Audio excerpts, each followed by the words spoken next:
My husband handed me a cup of coffee, kissed my forehead, and told me to have a good day, babe, the same way he had every single morning for 6 years. What I didn't know was that 20 minutes earlier, he'd emailed his lawyer a folder labeled Exhibit A. I found that folder by total accident syncing my laptop to our shared cloud drive because my hard drive was acting up. I wasn't snooping. I wasn't even thinking about him. I was just trying to back up some work files before a deadline. And then this folder popped up that I'd never seen before, shared from his account dated back 4 months. Inside it, screenshots of texts I'd sent him, real ones taken completely out of context. A spreadsheet titled Timeline of Incidents. Voice memos I didn't know existed, me venting after a rough day, sounding exhausted, sounding honestly kind of unhinged if you clipped it the right way.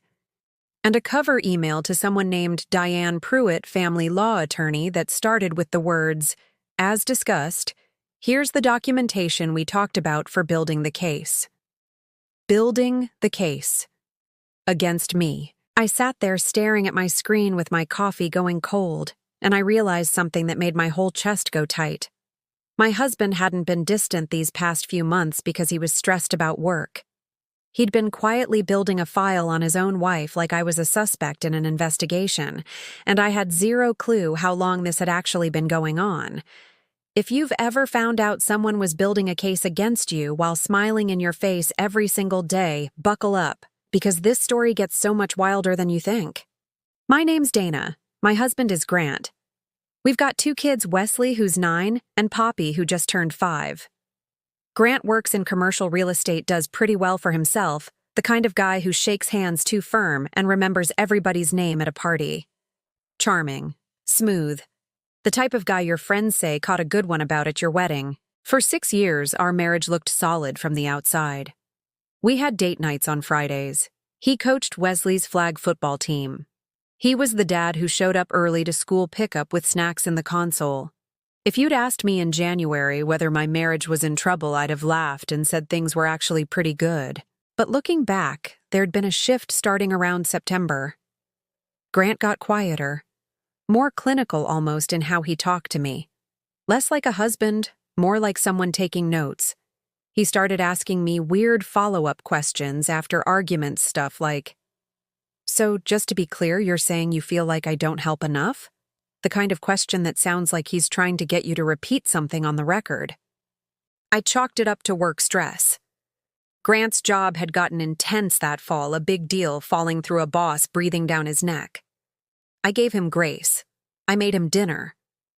I told him I loved him even on the nights he barely looked up from his phone.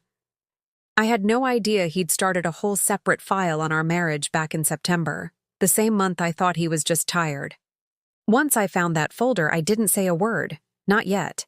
I needed to actually understand what I was looking at before I let him know I'd seen it, because if he found out I knew, he'd for sure change tactics, and I wanted to see exactly how far this thing went.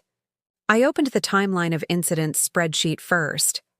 Rows and rows of dates going back to September, each one with a short clipped description. September 14th. D raised voice during argument, finances kids present. October 2nd, D left W at practice, 20 min late, no explanation given. November 19th, D appeared visibly intoxicated at Thanksgiving, 1 glass of wine, comment made, losing it. 1 glass of wine. I remember that Thanksgiving. I'd had exactly 1 glass because I was driving. He'd made a joke that night about me getting tipsy that I'd laughed off, thinking it was just him being goofy in front of his parents. Turns out he was building a receipt. The texts he'd screenshotted were worse because they were technically real, just stripped of everything that gave them context. One screenshot showed me texting, "I genuinely can't do this anymore. I'm exhausted from a night after Poppy had a stomach bug and neither of us slept for 48 hours. Out of context, it read like I was talking about the marriage. In context, I was talking about laundry. The voice memos were the part that actually scared me. Grant had apparently been recording our conversations, some kind of app, running quietly in his pocket during arguments for at least 2 months. I listened to one where I was crying, frustrated, saying something like, "Sometimes I feel like I'm losing my mind in this house."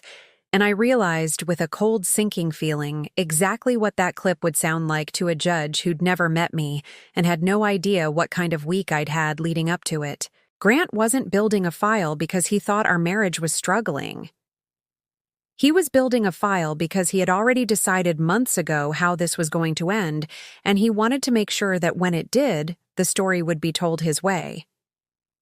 I started digging deeper into that email chain with Diane Pruitt, and that's when things got real messy real fast. Turns out, Grant had first reached out to her back in August, a full month before I even noticed him acting different. The initial email subject line read, "Consultation re. Custody strategy. Not divorce, not separation, custody." From the very first message, this wasn't about ending our marriage. It was about who was going to walk away with Wesley and Poppy. I read through the whole thread, and my stomach dropped lower with every scroll.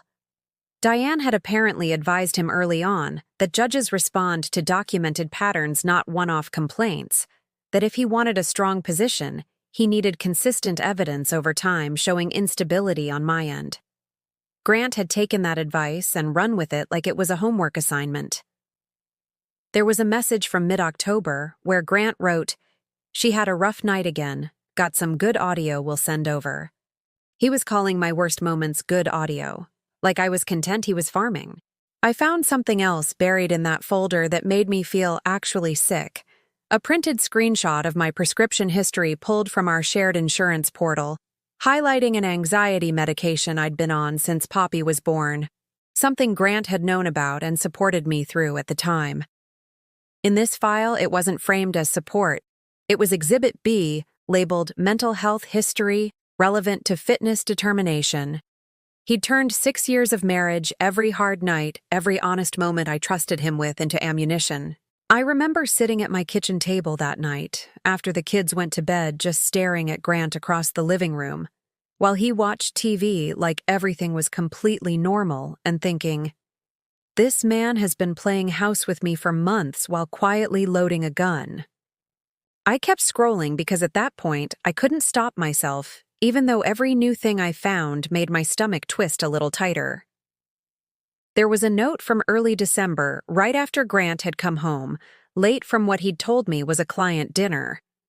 The note read, "Confirmed with DP recommend waiting until after holidays to file optics better if kids have normal Christmas on record first."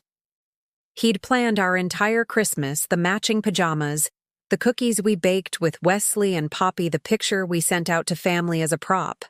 Something for the record, not a memory. A visual aid. I thought about how many times that December I'd caught him looking at me a little too long across the living room while the kids opened presents, and how I'd assumed stupidly that it was love.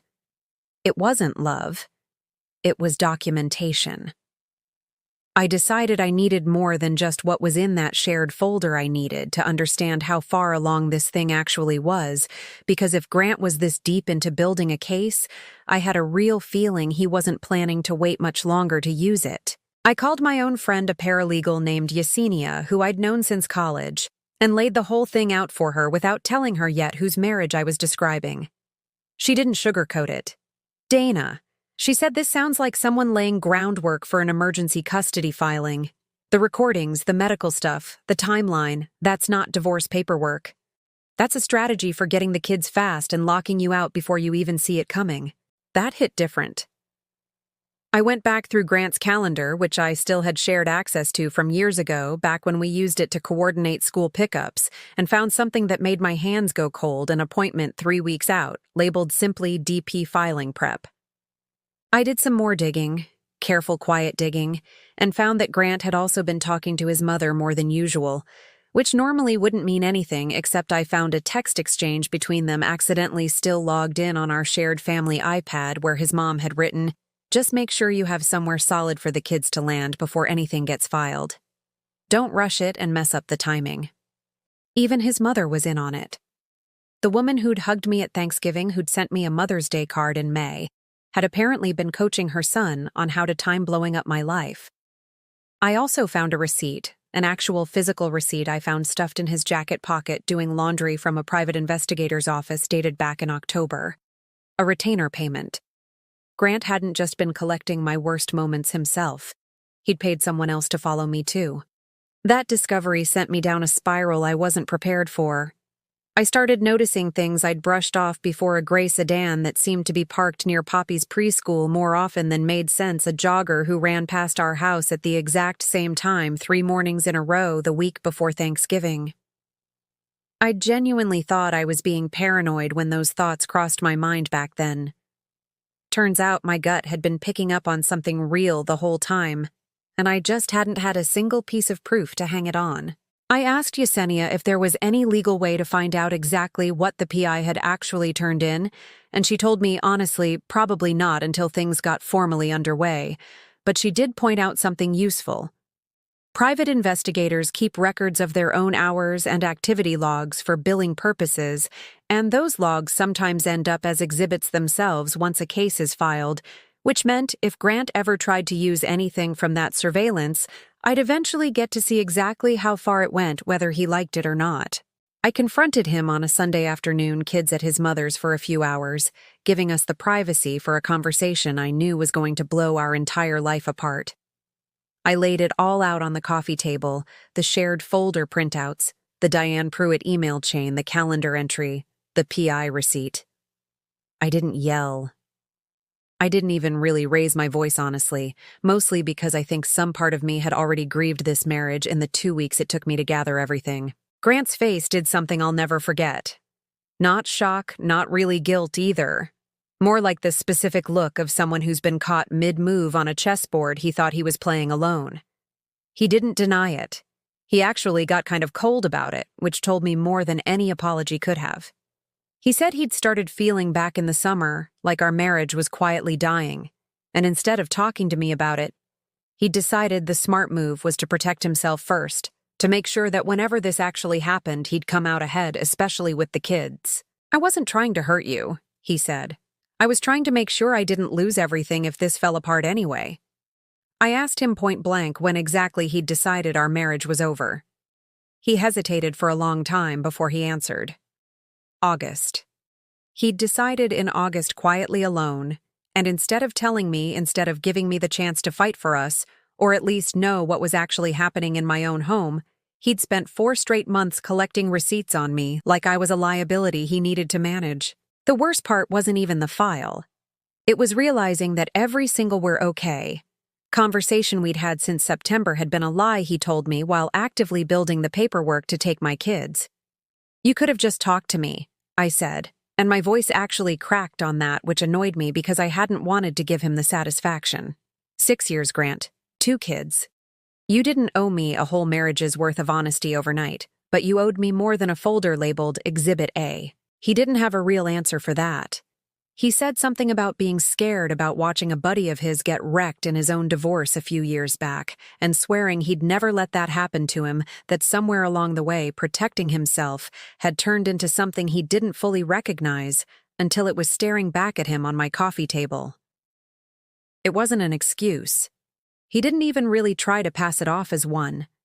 It was just the truth of a guy who'd let fear turn into a strategy and never once stopped to think about what that strategy would actually cost the person he was supposedly protecting himself from. I want to be straight with you, I didn't come out swinging with revenge fantasies. What I did was get smart fast because I realized Grant had a 4-month head start, and I couldn't afford to play catch-up. I hired my own attorney the next morning, not Yesenia, since she couldn't formally represent me, but a referral she trusted completely, a sharp, no-nonsense woman named Carol Whitfield, who specialized in exactly this kind of situation. I brought her everything: the folder, the emails, the calendar entry, the PI receipt, the audio recordings that had been made, as it turned out, without my knowledge or consent, which in our state actually mattered a whole lot legally, since one-party recording without consent in certain contexts can get evidence thrown out or even open up its own separate legal issue for the person who did the recording.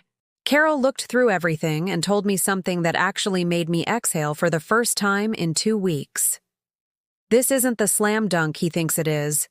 Selectively edited texts and secretly recorded audio don't read the way he wants them to once a judge sees the full context and understands how they were gathered. If anything, this shows a pattern of premeditated manipulation on his end, not instability on yours. We filed first. Carol moved fast, got ahead of Grant's timeline before his filing prep appointment ever happened, and presented the full context to the court, not just his cherry-picked clips, but the real story behind every single one of them, alongside the fact that he'd been secretly recording me and building a case for months while pretending our marriage was fine. It didn't magically make everything easy. Custody cases never are. But it completely changed the narrative Grant thought he was walking into. Instead of me looking blindsided and unstable, the record now showed a husband who'd spent 4 months quietly, deliberately preparing to weaponize his own wife's vulnerable moments against her, while she had no idea anything was wrong. We're divorced now. It took about 8 months from that Sunday confrontation to the final custody agreement, and it wasn't the clean, easy split he'd apparently been hoping to engineer. We share custody close to 50-50, which honestly, once all the manipulation stuff got cleared away, was probably always going to be the fair outcome. I never once believed Grant was a bad dad, just a husband who'd made an ugly, calculated choice about how to handle the end of our marriage. Grant's mother and I don't talk anymore. I can't say that surprises anyone at this point. I do still see her at pickups sometimes, and it's about as awkward as you'd expect for 2 people who used to send each other Mother's Day cards. Wesley and Poppy don't know most of the details, obviously they're still kids, and Grant and I actually agreed on that much, that whatever happened between us didn't need to become their story to carry. What they know is that Mom and Dad live in 2 houses now, and both of them love them a whole lot, which is true whatever else is also true underneath it. I kept a copy of that original folder weirdly. Carol told me to, for the record, in case anything ever came up again down the road. I don't open it much. When I do, it's not really anger I feel anymore. It's more like disbelief, remembering how normal those 4 months felt while I was living inside them, how good Grant was at handing me coffee every morning, like nothing at all was wrong. I've learned to trust my gut a whole lot faster these days. If something feels off, I don't wait around hoping I'm imagining it. That's the one thing this whole mess actually taught me that I'm grateful for, even if I hated almost everything else about learning it. Yesenia still checks in on me every couple weeks, and I've told her more than once that I don't know how I would have gotten through those first 2 weeks. The quiet gathering weeks before Grant even knew I'd found anything without her talking me through it, step by step, like it was just another case file instead of my actual life falling apart in real time. Carol still texts me every so often too, mostly just to see how the kids are doing, which feels like more than I ever expected from a lawyer I met under the worst circumstances of my life. I think about that folder a lot less than I used to. Some weeks I don't think about it at all, which honestly used to feel impossible. What sticks with me now isn't even the betrayal itself. It's how close I came to never finding it, how easily an entire custody case could have landed on my doorstep out of absolutely nowhere if my hard drive hadn't decided to act up on exactly the wrong week for Grant and exactly the right week for me. If you found out someone had been secretly building a case against you for months while acting completely normal to your face, would you have confronted them right away or gathered your own paper trail first the way I did? Tell me straight up in the comments. If this story hit close to home, share it with someone who needs a reminder that actions on paper always tell the real story eventually. Grant thought 4 months of quiet documentation would win him the upper hand before I even knew there was a fight happening. Turns out the paper trail he built to use against me became the exact same paper trail that gave me the whole truth back.